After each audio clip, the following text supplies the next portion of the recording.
Oppo వాళ్ళకి చాలా తొందర ఎక్కువండి.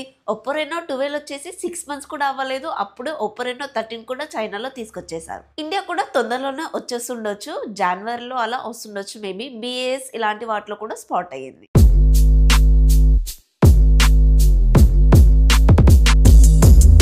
Hi hello friends, welcome to our channel Priyanka tech news. ఎప్పటిలాగానే ఒక మొబైల్ స్పెసిఫికేషన్ గురించి మాట్లాడుకుంటాం కదా. ఈ వీడియోలో ఒప్పో రెనో 13 మొబైల్ యొక్క ఫుల్ డీటెయిల్స్ గురించి మాట్లాడుకుందాం. మొదటిగా అన్బాక్సింగ్ చూసుకున్నట్లయితే బాక్స్ వచ్చేసి వైట్ కలర్ లో ఉంది. బాక్స్ పైన ఒప్పో రెనో 13 అని రాసింది ఉంది. లాస్ట్ టైం కూడా ఇలాంటి బాక్సే తీసుకొచ్చారు.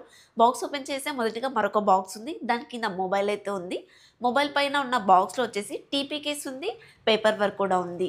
మొబైల్ కింద మనకి 80 వాట్ ఫాస్ట్ ఛార్జర్ అలాగే కేబుల్ కూడా ఉంది అండ్ సిమ్ ఎజెక్టర్ టూల్ కూడా ఇచ్చారు. ఈ అన్బాక్సింగ్ నాదైతే కాదండి, జస్ట్ మీకు ఇన్ఫర్మేషన్ ఇవ్వడం కోసం ఈ చిన్న వీడియో అయితే యాడ్ చేస్తున్నాను. ఈ మొబైల్ అయితే చైనాలో నవంబర్ 25న లాంచ్ అయింది. ఇండియాకి మాత్రం జనవరిలో అలా తీసుకొస్తారని ఎక్స్పెక్ట్ చేస్తున్నాను. అఫీషియల్ డేట్ అయితే కన్ఫర్మ్ చేయలేదు. ఒకవేళ తెలిస్తే కనుక మళ్ళీ అప్డేట్ చేస్తాను. ఈ మొబైల్లో పెద్దగా ప్రత్యేకత అయితే ఏం లేదు, ఒక్క విషయంలో తప్ప. కాకపోతే ఈ మొబైల్ లాంచ్ కాగానే కొంతమంది యూట్యూబర్స్ హైప్ అయితే చేశారు. ఆ హైప్ని చూసి మీరైతే మోసపోకండి. సింపుల్గా ఈ మొబైల్ యొక్క స్పెసిఫికేషన్ గురించి మాట్లాడి లాస్ట్ టైంతో కంపేర్ చేస్తే ఈసారి వచ్చిన మేజర్ చేంజ్ ఏంటో దాని గురించి మాట్లాడుకుందాం. ఇక ఇలాంటి జెన్యూన్ కంటెంట్ నా ఐఫేస్ కనుక మీకు నచ్చినట్లయితే ప్లీజ్ మన ఛానల్ని సబ్స్క్రైబ్ చేసుకోండి. డిజైన్ ఇంకా బిల్డ్ క్వాలిటీ చూసుకున్నట్లయితే మొదటిగా కెమెరా సెటప్ గురించి మాట్లాడుకుందాము. బ్యాక్ సైడ్ వచ్చేసి ట్రిపుల్ కెమెరా సెటప్ లాగా కనిపిస్తుందే కానీ ట్రిపుల్ కెమెరా సెటప్ అయితే ఇవ్వలేదు. డ్యూయల్ కెమెరాస్ మాత్రమే ఉన్నాయి. ఈ 3 కెమెరా సెటప్ లాంటిది ఎందుకు ఇచ్చారో అర్థం కాలేదు. ఫ్రంట్ వచ్చేసి గొరిల్లా గ్లాస్ 5 ప్రొటెక్షన్తో వస్తుంది. అది కూడా ఫ్లాట్ డిస్ప్లే ఉంటుంది. బ్యాక్ సైడ్ వచ్చేసి గ్లాస్ ఫినిషింగ్ అయితే ఉంటుంది. చుట్టూ ఫ్రేమ్ అంతా కూడా మెటల్ ఫినిషింగ్ ఉంటుంది. డ్యూయల్ స్పీకర్స్ ఉంటాయి. ఇన్ డిస్ప్లే ఫింగర్ ప్రింట్ సెన్సార్తో వస్తుంది. డాల్బీ జియన్, డాల్బీ అట్మాస్ రెండు కూడా సపోర్ట్ చేశాయి. NFC కూడా సపోర్ట్ చేస్తుంది. IP68, 69 వాటర్ రేటింగ్తో ఉంటుంది. ఓవరాల్గా డిజైన్ అయితే చాలా బాగుంది. ఇప్పుడు వచ్చే చాలా మొబైల్స్లో కూడా IP68, 69 వాటర్ రేటింగ్ అయితే ఇస్తున్నారు. 6.59 inches OLED display, 120Hz refresh rate అయితే సపోర్ట్ చేస్తుంది.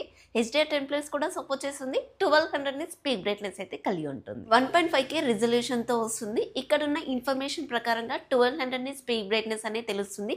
ఇండియాకి వచ్చే వర్షన్లో మేబీ ఏమైనా చేంజ్ చేస్తారో చూడాలి. డైమెన్సిటీ 8350 ప్రాసెసర్ 4 నానోమీటర్ మీద బిల్డ్ అవుతుంది. LPDDR5X RAM technology, UFS 3.1 memory technology అయితే ఉంటుంది. ఆండ్రాయిడ్ 15 మీద రన్ అవుతుంది. 3+4 ఇయర్స్ అప్డేట్స్ అయితే ఇస్తారు. మీరు ఇక్కడ నోట్ చేసుకోవాల్సిన పాయింట్ వచ్చేసి చైనాలో బేస్ వేరియంట్ అయిన 12GB 256GB వేరియంట్ 30,000 కల్లా తీసుకొస్తారు. ఇండియాకి వచ్చేప్పటికి బేస్ వేరియంట్ 8GBతో తీసుకొస్తారు కాబట్టి ప్రైస్ అయితే తక్కువ ఎక్స్పెక్ట్ చేయొచ్చు.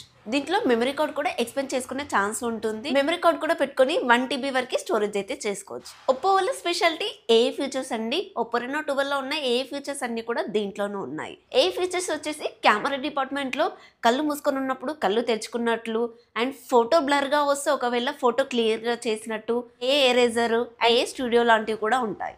ఒప్పో వాళ్ళ ఏస్ చాలా మట్టుకు కెమెరాస్ మీద ఫోకస్ అయి ఉంటాయి. బ్యాక్ సైడ్ వచ్చేసి స్టార్టింగ్లో చెప్పుకున్నట్టుగా డ్యూయల్ కెమెరాస్ మాత్రమే వాడారు. 50+8MP మెయిన్ కెమెరా వచ్చేసి సోనీ LVT 600 సెన్సార్ అయితే వాడారు. ఇది OSకి సపోర్ట్ చేస్తుంది. అలాగే 4K 60fps వరకు వీడియో రికార్డ్ చేయొచ్చు. సెకండరీ కెమెరా 8MP వచ్చేసి అల్ట్రావైడ్ సెన్సార్. ఇక ఫ్రంట్ వచ్చేసి 50MP వాడారు. అది కూడా సామ్సంగ్ వాళ్ళ JN5 సెన్సార్ అయితే వాడారు. దీని నుంచి మనం 4K 60fps వరకు వీడియో రికార్డ్ చేయొచ్చు. కెమెరా క్వాలిటీ గురించి మనం మాట్లాడాల్సుకున్న అవసరమే లేదండి. ఎందుకంటే ఒప్పోలో ఆల్రెడీ చాలా బ్యూటీని యాడ్ చేసి చూడగానే మనకు నచ్చే విధంగా అయితే కనిపిస్తుంది. లాస్ట్ టైం ఫ్రంట్ కెమెరా వచ్చేసి 32MP నుంచి ఈసారి 50MPకి అయితే అప్గ్రేడ్ చేశారు. Last time back side 2MP camera ఒకటి ఎక్స్ట్రా ఉండేది కదా, అది ఎక్స్ట్రా ఎందుకులే అని చెప్పేసి ఈసారి తీసి అవతల పడేశారు. 5600 mAh battery, 80 watt fast charger బాక్స్లోనే ఇస్తున్నారు. అండ్ వైర్లెస్ ఛార్జర్ లాంటివి అయితే ఏమీ ఇవ్వట్లేదు. నార్మల్ యూజర్స్కి అయితే 1 డే ఈజీగా వస్తుంది. మీరు ఒకటే విధంగా మొబైల్లో ఫోటో దిగుతూనే ఉంటా అనుకుంటే కనుక డిపెండ్ అండి ఒక 6 to 8 hours అలా గెస్ చేయొచ్చు. ప్రైస్ విషయానికి వస్తే 12GB ర్యామ్ వేరియంట్ ఉన్న మొబైల్ చైనాలో 30,000 కల్లా తీసుకొస్తే ఇండియాకి వచ్చేప్పటికి ఆల్రెడీ చెప్పాను కదా 8GB బేస్ వేరియంట్ మాత్రమే వస్తుందని. అది కూడా సేమ్ 30,000కే తీసుకొస్తారు. ఎందుకంటే ఛార్జెస్ అనేవి పెరుగుతాయి కదా. చైనా నుండి ఇండియాకి వచ్చే ప్రతి మొబైల్లో ఈ ప్రైస్ వేరియేషన్ అయితే ఉంటుంది. చైనా ప్రైస్ ఇండియాలో మాత్రం ఎక్స్పెక్ట్ చేయొద్దు. నేను ఆల్రెడీ మీకు ముందే చెప్పాను కదా ఈ మొబైల్లో ఒకే ఒక్క అప్గ్రేడ్ జరిగింది అని చెప్పేసి. అదేంటంటే లాస్ట్ టైం వచ్చిన మొబైల్లో 7300 ప్రాసెసర్ అయితే వాడారు. ఇది చాలా వీక్ ప్రాసెసర్. స్పెషల్లీ 30,000 32,000 బడ్జెట్కి అయితే ఇది వీక్ ప్రాసెసర్ అని చెప్తాను, కానీ అన్ని బడ్జెట్లో అయితే కాదు. ఈసారి రెనో 13 సిరీస్లో ఉన్న డైమెన్సిటీ 8350 ప్రాసెసర్ మాత్రం కొంచెం మంచి ప్రాసెసరే. ఒప్పో బ్రాండ్ వాళ్ళు ఈ ప్రైస్లో వాడాల్సిందే. ఇప్పుడు రెనో 12 తీసుకునే వాళ్ళు ఎవరైనా ఉంటే కనుక కొంచెం వెయిట్ చేయండి. 13 వచ్చిన తర్వాత 12 ప్రైస్ ఆటోమేటిక్గా తగ్గిపోతుంది. అండ్ మంచి ప్రాసెసర్ తోటి మొబైల్ కావాలనుకుంటే 13 తీసుకున్నా బాగుంటుంది. అదండి ఈసారి ఒప్పో వాళ్ళు తీసుకొచ్చిన 13 సిరీస్ విశేషాలు. ఒప్పో రెనో 13 బాగుంది అంటారా, లేదంటే లాస్ట్ ఇయర్ వచ్చిన 12 బాగుంది అంటారా? ఈ స్పెసిఫికేషన్ చూసిన తర్వాత మీకు ఏది బెటర్ అనిపిస్తుందో కామెంట్లో చెప్పండి. ఈ వీడియోకి అయితే ఇంతే ఫ్రెండ్స్. ఈ వీడియో కనుక మీకు నచ్చినట్లయితే ప్లీజ్ లైక్ చేయండి అండ్ మన ఛానల్ని సబ్స్క్రైబ్ చేసుకోండి. మీరు సబ్స్క్రైబ్ చేసుకొని నాకు సపోర్ట్ చేయడం వల్ల నేను మరింత జెన్యూన్ ఇన్ఫర్మేషన్ మీ ముందుకు తీసుకొస్తూనే ఉంటాను. అంటే బై బై. నెక్స్ట్ వీడియోలో మళ్ళీ కలుద్దాం.